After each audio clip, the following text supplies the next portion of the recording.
Assalamu alaikum урматтуу мекендештер, талас тургундары, ишкерлер. Бизнеске ылайыктуу болгон участактар сатка чыгып жатат. Талас шаарынан бизнеске ылайыктуу эгер участок издеп жүргөн болсоңуздар, анда ушул видеону көрүңүздөр. Дареги мен силерге жакшылап түшүндүрүп берейин. Мынакей туугандар, өзүңүздөр көргөн бул жер чөп базар. Бул жер болсо мал базар. Кыскасы мына туугандар, ушул чөп базардын эле жанында ушул мал базарга кеткен поворот менен чөп базардын бурчунда ушул жерде жалпы 75 сотик аянтта туугандар ушул участок сатка чыгып жатат. Биз жакында эле буну видеого тарткан элек. 25 сотиктен бөлүп 3кө бөлүп сатабыз деп.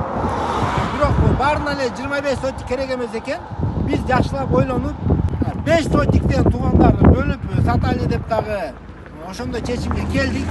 Эгер сиздер туугандар ушул жерде кааласаңыздар 5 сотик, кааласаңыздар 10 сотик, кааласаңыздар 15 сотик кылып дагы ушул жерде мынакей бизнеске ылайыктуу болгон участокты сатып алсаңыздар болот.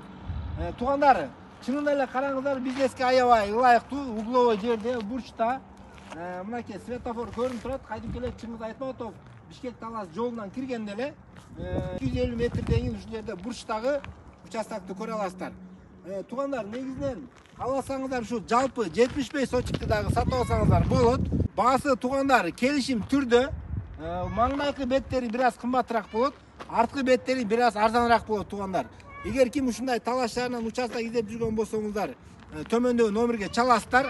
Участок издеп жүргөн туугандарыңыздарга дагы жөнөтүп видеого сөзсүз түрдө лайк басып коюңдар туугандар. Сиздерге дрон аркылуу дагы чагыштырып беребиз. Үстүнөн да көрүңүздөр. Бул участоктун жалпы аянтында мен сиздерге бир айтып коеюн. Түндүктөн түштүккө жалпы 102 метр, ал эми батыштан чыгышты көздөй 73 метр туугандар.